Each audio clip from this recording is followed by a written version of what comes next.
Assalamualaikum warahmatullahi wabarakatuh. Kembali lagi kawan di Legenda Catur Dunia. Masih dari turnamen online Champion Chess Tour seri ketiganya Grand Slam Master 2024 babak Grand Final.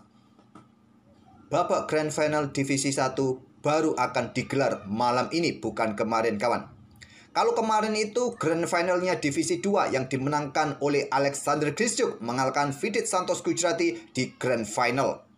Setelah sebelumnya Alexander Grischuk ini dikalahkan oleh Vidit kawan di partai final.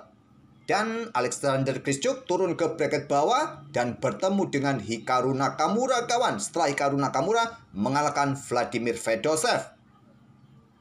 Alexander Grischuk mengalahkan Nakamura dan kembali menantang Vidit di Grand Final. Mengalahkan Vidit di Grand Final pertama pada game Armageddon. Membuat harus ada babak tambahan kawan, yaitu Grand Final kedua. Memainkan 2 game di mana Alexander Grischuk mengalahkan Vidit 2 game di Grand Final kedua. Kenapa harus begitu kawan? Ya, karena Vidit ini tak terkalahkan kawan di bracket atas. Jadi dia mempunyai 2 nyawa. Ya, kasarnya seperti itu kawan.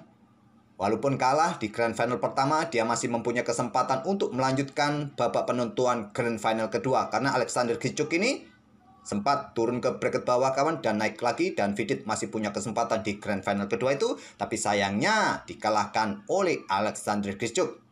Sedangkan untuk Divisi 1 Grand Finalnya malam ini kawan mempertemukan Alireza Firoza yang berhasil naik kembali kawan, dan sekaligus ini menjadi Grand Final ketiga bagi Alireza Firoza.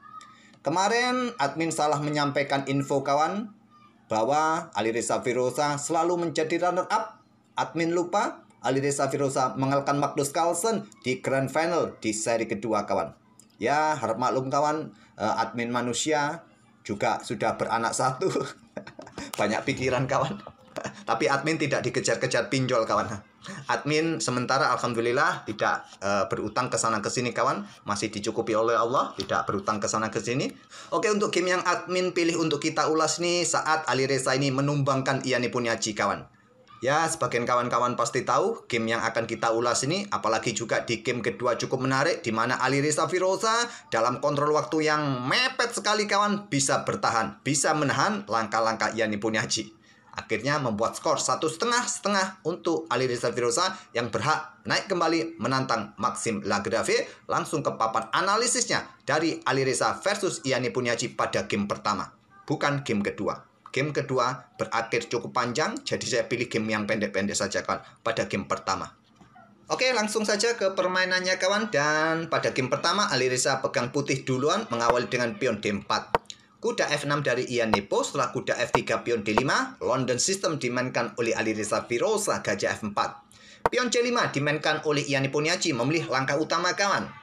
Ya, pion C5 ini rekomendasi beberapa analis dan juga beberapa Grandmaster menyarankan bermain dengan pion C5 saat kalian menemui London System kawan. Ini juga langkah kuat dari engine pion C5. Setelah itu pion E3 tentu saja untuk perkuat peta D4. Setelah kuda C6, pengembangan kuda B ke D2 yang paling banyak dipilih oleh putih. Nah, di sini hitam mempunyai banyak respon kawan, banyak pilihan. Tapi saya akan tunjukkan 3 pilihan utamanya. Yang pertama langsung pertukaran pion. Yang kedua pion E6. Untuk perkuat petak pusat segera buka diagonal gelap seperti biasa untuk keluarkan gajah gelap kawan, atau menteri keluar ke petak B6. Saya akan tunjukkan jalur pertukaran ataupun menteri ke petak B6 yang mungkin menarik bagi kalian.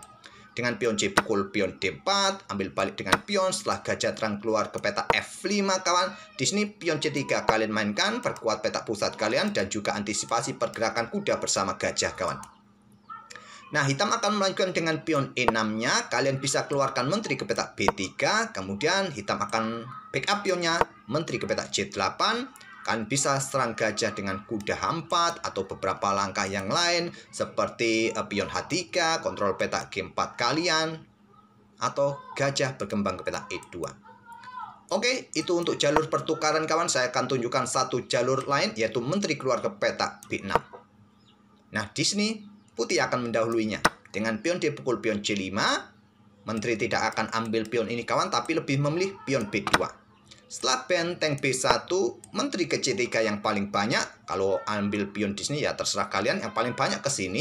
Kemudian putih keluarkan gajah B5-nya kawan, diikuti kuda nanti ke sini. Nah, biasanya pion E6 terlebih dahulu dilanjutkan oleh hitam dan putih amankan raja rokade. Selepas itu setelah gajah E7, pion E4 akan didorong oleh putih, hitam rokade, dan pion terus didorong kawan, kuda mundur ke petak D7. Oke, kembali lagi ke permainan aslinya. Sudah saya tunjukkan dua jalur kawan, pertukaran menteri keluar. Saya tak perlu menunjukkan untuk pion E6-nya. Di sini Yanepo memilih dengan langkah kuda ke H5, serang gajah, dan pion dipukul pion C5. Pilihan utama, respon utama menghadapi kuda H5 tadi. Nah, kuda sikat gajah chop, ambil balik chop, kemudian di sini pion A5 dimainkan oleh Yanepo. Langkah yang paling populer dengan pion G6 kawan. Grandmaster 2700 suka dengan pion G6. Kalau Magnus Carlsen suka menteri keluar ke petak A5. Tapi di sini Yanepo memilih dengan pion A5. Ada beberapa game yang memainkan pion A5 tapi tidak lebih dari 5 game kawan.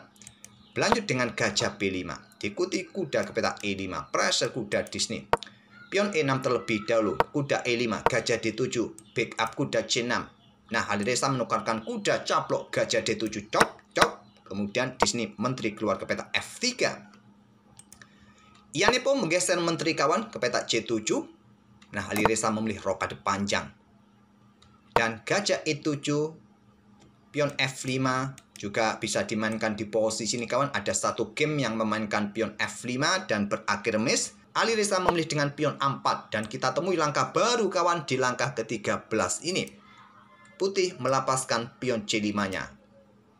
Silakan kalian ambil kalau mau kawan, tapi Yanepo memilih amankan raja sesegera mungkin agar tidak lama-lama berada di pusat karena pion ini juga siap didorong dan sekaligus untuk menghindari pin kawan agar kuda ini siap bergerak kembali.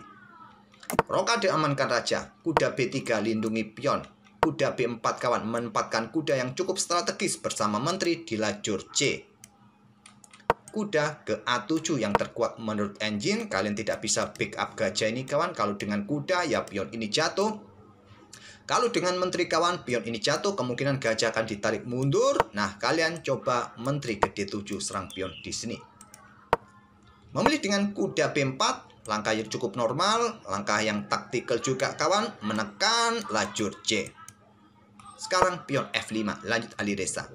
Gajah caplok pion C5 chop. Raja bergeser ke B1. Kalian ambil pun mungkin dengan pion C3 akan dilanjutkan oleh putih. Tapi memilih raja bergeser ke petak B1 menghindari lajur C yang panas kawan. Kemudian setelah gajah B6 untuk tetap mengawasi petak F2, Alireza melanjutkan pion C3 terlebih dahulu. Usir kuda mundur ke C6. Baru pion F chop, pion E6 chop. Ambil balik. Menteri bergeser ke petak H3, menghindari serangan benteng dan juga mengincar petak E6 sebagai gantinya. Benteng F6, benteng HE1 menambah tekanan kawan. Menteri F7, kalau Stockfish menyukai usir menteri terlebih dahulu kawan. Geser-geser benteng terlebih dahulu, baru beberapa langkah kemudian menteri bisa digeser. Tapi langsung dengan menteri F7, nah pion F4 dilepas kawan. Kalau dengan pion F3 saja lindungi pion kalian juga bisa. Alasan Alireza dorong pion F4 langsung, tentu gantinya nanti pion E6. Benteng H6 terlebih dahulu dari Yanepo. Menteri G4 kawan, dan geser benteng terlebih dahulu juga bagus. Memilih ambil pion untuk menempatkan benteng langsung di baris kedua.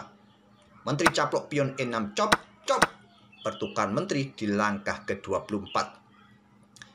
Benteng ambil pion C2 chop, benteng putih juga ambil pion D5 chop. Jumlah pion masih setara kawan. Tapi posisi benteng-benteng putih ini lebih aktif ketimbang benteng hitam. Walaupun satu benteng hitam sudah menempati baris kedua dan benteng putih juga siap menempati baris kedua juga.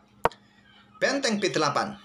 Langkah kesalahan dari Yanepo Niachi membuat posisinya semakin tertekan kawan. Apa langkah terbaiknya? Benteng mundur ke G6, menantang pertukaran atau raja ini bergerak kawan.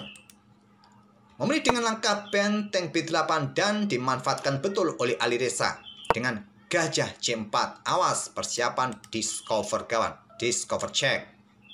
Dan sekaligus berikan ruang bagi benteng menyerang lajur B. 3 petak langsung bisa diserang oleh benteng. Raja bergeser ke petak H8. benteng B5. Serang gajah dan juga awas hati-hati kawan, posisi kuda juga terancam, benteng di belakang juga terancam. Kalau tidak ada dukungan dari gajah di sini, gajah A7. Benteng ambil pion B7 kawan. Mau ambil ancaman skakmat. Pion H5. Benteng pukul benteng. Ambil balik dengan kuda. Ada benteng E7. Tekan pion di sini, tekan gajah di sini. Kuda kembali ke petak C6, serang benteng. Benteng bergeser, serang kuda, serang gajah kawan. Yanepo sepertinya akan kehilangan satu perwira di sini. Dorong pion, berharap pada pion bebasnya bisa promosi. Sikat kuda terlebih dahulu, dorong pion H3. Masih ada gajah D5 mengawasi petak terakhir. Jangan harap pion bisa lolos.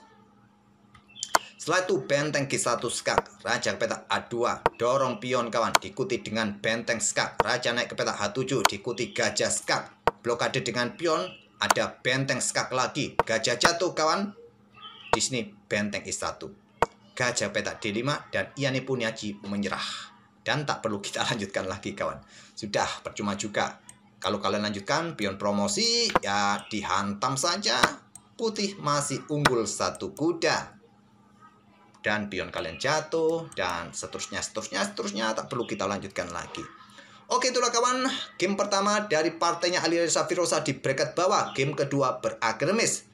Walaupun kesempatan Iyane Punyaji sebetulnya terbuka lebar kawan, dengan kontrol waktu yang begitu bagus menghadapi kontrol waktu Alireza Firoza yang sangat mepet sekali.